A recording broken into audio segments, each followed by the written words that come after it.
ഈ വിമാന അപകടവുമായി ബന്ധപ്പെട്ട് കഴിഞ്ഞ ദിവസങ്ങളുണ്ടായ ഏറ്റവും പ്രധാനപ്പെട്ട ഒന്ന് രണ്ട് കാര്യങ്ങൾ ഈ പൈലറ്റുമാരുമായി ബന്ധപ്പെട്ടാണ്. പൈലറ്റുമാർക്ക് നേരെയാണ് വിരൽ ചൂണ്ടുന്നത് എന്ന് എല്ലാവരും റിപ്പോർട്ട് ചെയ്തതാണ്. നമ്മൾ ഇന്നലെ ഞാൻ തന്നെയാണ് ഇന്നലെ വളരെ വലിയ രൂപത്തിൽ റിപ്പോർട്ട് ചെയ്യുന്നത്.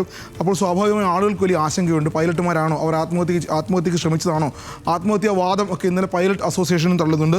ദേശാഭിമാനിയും മാതൃഭൂമിയും മനോരമ വാർത്ത നന്നായി നൽകിയിട്ടുണ്ട്. മനോരമ ഒരുപക്ഷെ എഡിറ്റോറിയൽ പേജിൽ അഹമ്മദാബാദ് വിമാന അപകടത്തിന് കാരണമായത് ആരുടെ പിഴവ്, പ്രാഥമിക അന്വേഷണ റിപ്പോർട്ട് പുറത്തു വന്നിട്ടും തീരാതെ സംശയങ്ങൾ, പഴുതടച്ചേ തീരൂ.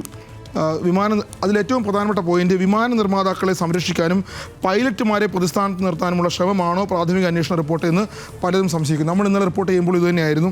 അതൊരു പക്ഷേ ഏവിയേഷൻ രംഗത്തെ, വ്യോമയാന രംഗത്തെ ഒരു വിദഗ്ധ നീലം മാത്യൂസിൻ്റെ ലേഖനമാണ് മനോരമ 8-ാം പേജിൽ നൽകിയിട്ടുള്ളത്. അതൊരു വലിയ വാർത്തയാണ്. മാതൃഭൂമി 7-ാം പേജിൽ നൽകിയിട്ടുണ്ട്. ദേശാഭിമാനിയും ഈ വാർത്ത 7-ാം പേജിൽ നൽകിയിട്ടുണ്ട് എന്ന് വേണം കാണാൻ. അന്വേഷണ റിപ്പോർട്ടിൽ പൈലറ്റുമാർക്ക് അമർഷമുണ്ട്. അവരെ ആത്മഹത്യാവാദത്തിലേക്ക് കൊണ്ടുപോകരുത് എന്നാണ് ദേശാഭിമാനിയും പറയുന്നത്. മാത്രമല്ല എനിക്ക് തോന്നുന്നു ടൈംസ് ഓഫ് ഇന്ത്യ 1-ാം പേജിൽ വാർത്ത നൽകിയിട്ടുണ്ട്.